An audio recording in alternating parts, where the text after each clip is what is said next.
Volkswagen updated the new for 2022 Taos for 2025. It now offers more power, new colors, and, of course, new technology inside. It's not the cheapest mainstream subcompact crossover SUV, but it may be the most luxurious. Let's take a closer look. This is a 2025 Volkswagen Taos SEL.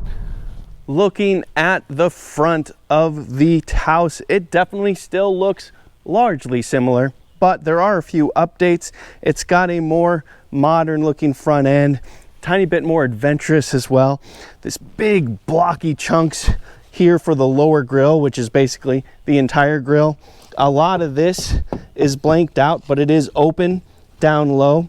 And then we do have the silver streak to go and contrast the gloss black that we see otherwise. And we have more gray to silver. It's kind of in between on top there. And then these interesting little openings here to be an upper grille of sorts before you get to the large and in charge Volkswagen logo and the headlights that become a light bar that go full width of the front of the car. Now, this light bar is on the SE Black and the SEL trims, not every one, but looks quite nice. Obviously, you can't see what it looks like lit up during the day. Let me show you at night. We do also have some functional vents off to the side here, and those are real to blow air into the outside of the front wheel well and prevent a high pressure zone. And we have a lot of texture built into the hood and front fenders of this car. There's a line here that's part of the front fender. The hood itself doesn't start till here, but between the two, there's kind of a ridge built in here, and then another ridge there, and then it repeats itself on the other side. A lot of interesting things going on. But what I want to show you is under the hood, more power. Well, there you have it, your turbocharged 1.5 liter inline 4-cylinder engine, 174 horsepower and 184 pound-feet of torque. It is tucked back fairly far and fairly low. That's nice to see. And in the modern world, this is a relatively conventional setup. We have a big air box right here, the batteries right here, a nice and easy to view dipstick is right here. The turbocharger and the exhaust manifold is on the back side. Intake manifold is on the front. Our serpentine belt is on this side, on the passenger side, way tucked down low there. I would not want to be the one to have to change that. Also on the passenger side, also down low, our ABS pump is down there. We do have a very exposed, beefy engine mount right here, and another more hidden one underneath the airbox and the air intake on this side. The front axle center line is about here, about midway through the battery here, which means only about half the engine is in front of the front axle center line, which means this is pretty well tucked back and more centered than most front wheel drive based engines are. This is of course transversely mounted or side to side like that, which means the transaxle is right here. So yeah, that aids weight distribution a little bit. Makes me a little bit more optimistic about how this chassis will feel on the road. And of course, the windshield washer fluid, which is right up front on the driver's side, right here. Looking at the car in profile, this gives you a nice look at the new for 2025 bright moss green metallic paint. It is a $455 optional color, but does look lovely. You also see here that this is actually not a very big car. You could mistake the Taos for something bigger when you're looking at the front of the car, but in profile you get a sense of its fairly squat shape. This is much smaller than the Tiguan and much smaller than the Atlas, to be sure. But I do think it's a nice look. Again, you have a lot of patterns and creases bent into the body. You can see that there's a lot going on, even the front fender here. You can see it near the top of the headlight. We have a line that kind of diverges into a hunk here, goes beneath the side view mirror covers, and then across above the door handles through here before staying above the taillights and bending into the Rio tailgate right there. And then we have more creases. The doors kind of tuck in and then they bulge out again here at the base. And then you get to this matte black plastic here at the base, which does also cover the base of the fender flares right here and the bumpers as well. This is not my favorite bit, but it is very common in the subcompact crossover SUV class, so I'm not surprised, and it's executed pretty well here. I think Volkswagen did a good job in that sense. We also have chrome window trim at the base right here, but then more of a matte for the top of it here, and then we do have just regular black plastic for the B pillar here and the C pillar as well. But then we have more polished metal here for the roof rails up top, and I don't know if the camera will pick it up, but we do also have a panoramic moonroof at the center there. Volkswagen also did a good job to give us subtle fender flares here at the front, kind of bakes in and then it just goes vertical right before we get to this black plastic here. And again here, it's very subtle, but we have a little bit of a flare baked into the wheel well right here.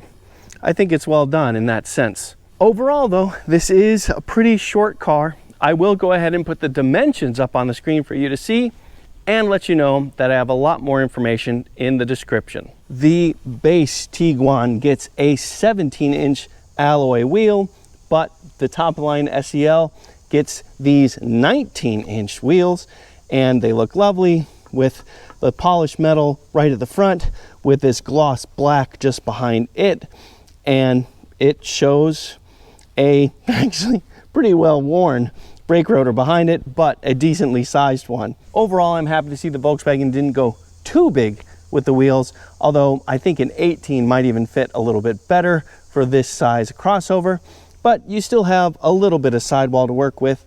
It's not overwrought in my opinion. And yes, this is a crossover SUV. The wheels and tires in back are the same size as what's in front. Looking at the rear of the Taos, again, this is very familiar, but there are a couple of little differences.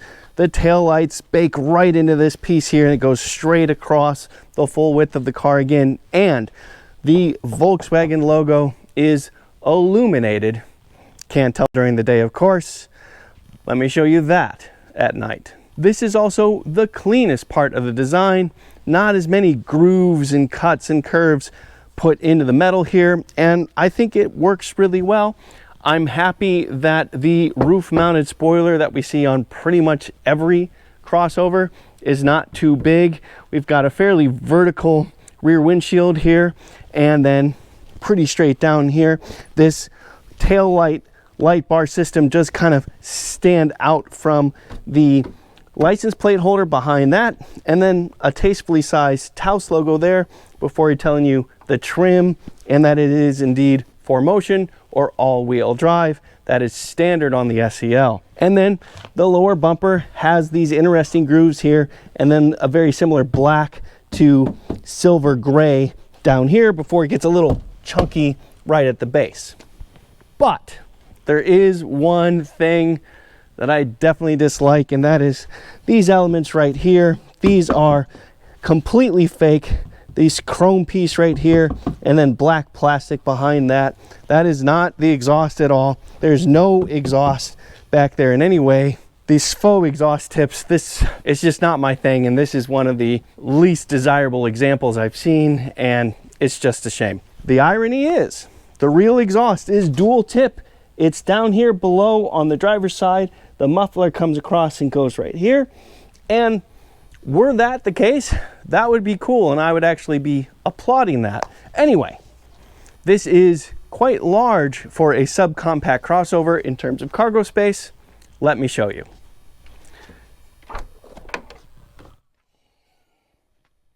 Lift the tailgate and you get 25 cubic feet of storage behind the second row.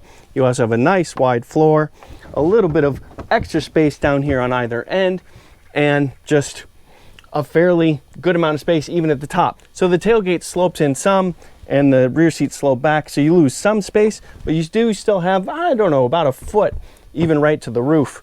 Also, if you lift the floor, you see that you have a real spare tire. It is a space saver spare, but we do also have a little bit of extra storage put in around the spare to use if you need that, and then the jack and those types of things are on the passenger side. Otherwise, it's fairly simple and Spartan back here, but a useful amount of space to be sure. And if you need more than 25 cubic feet of storage and only have you and a passenger, that is easy to do. Pull a couple of levers and pull down the seats and you have 60 cubic feet of storage, and I would say plenty of room for my bike, but let's find out. So it's not quite as long as it looks. You're a little bit tight on space in terms of length, but you do have plenty of width to work with, and the floor is nice and wide, so yeah, easily swallows my bike, and you still have plenty of room for two. Yeah, useful little ute, this thing. All right, let's take a look inside.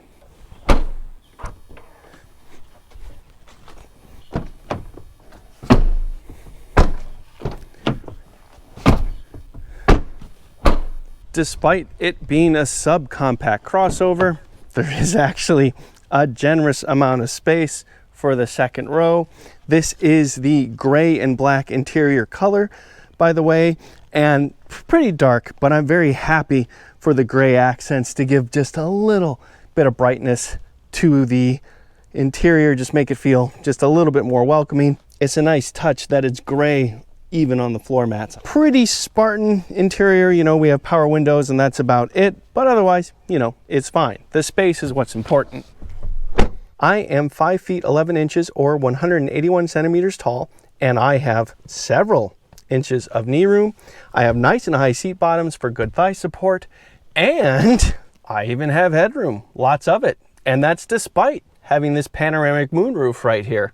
So yeah, really impressed with the amount of space in here for people. This is great. It's also nice and wide in here, so I have hip, elbow, and shoulder room as well. So yeah, lovely. There's not too much back here. We do have a single USB Type-C port right there, but we do also have an armrest with cup holders. So yeah, plenty spacious back here for adults. I could do a road trip back here, no problem at all. All right, to the front. There is more of that gray and black on this door right here, as well as the usual controls you see on a steering wheel. And we do have this nice little metal Taos kick plate right here. Being the top trim, we do have power seat adjustment in the Taos, and that does include lumbar support, which is always appreciated. Only the light switch to the left of the steering wheel, but we do also have our tilt and telescope adjustment manually, and the horn right there. By the way, because this is an SEL, we do also have leather upholstery on the seating. That's a nice touch. Push button starts right here. Gonna let this car start cooling off. The steering wheel itself is a nice small diameter wheel with a flat bottom right here and a pretty thick rim for good support. We do also have these thicker parts around the thumb.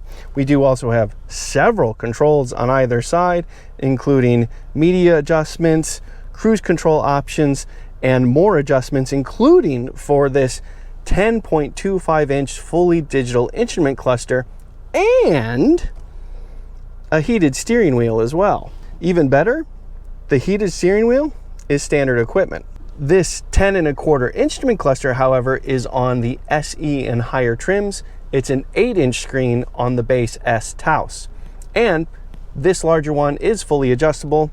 You see this view button right here. As I press it, I get these different options to look at as I want. And there's also these arrows right here, and that scrolls me across the top to give me different options to look at right here. Next to that, we actually have a smaller 8-inch center display screen, and this is standard across the board, but features are added to it as the trim level goes up, and the SEL is the only one that gets navigation built into it. Speaking of features, on SE and higher trims, you do also get wireless Apple CarPlay and wireless Android Auto. On the standard S, that is wired. And it operates quickly enough not too much lag or anything like that. It responds to your inputs pretty quickly.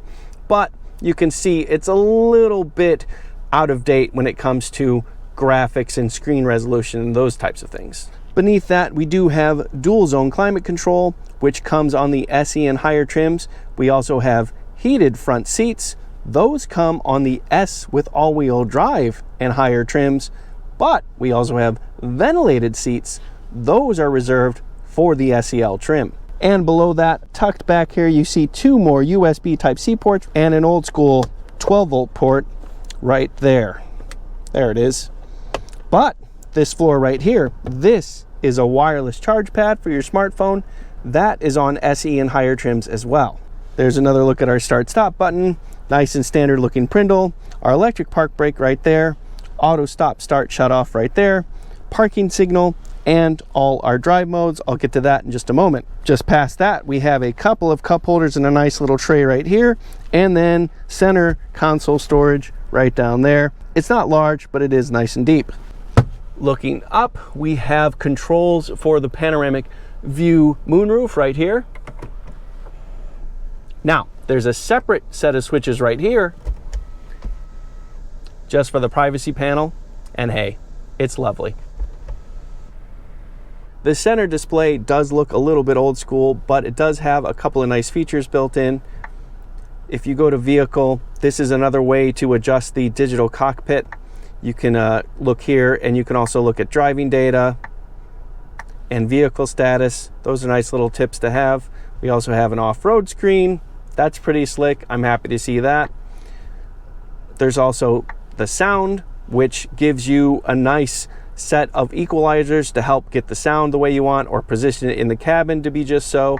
There's also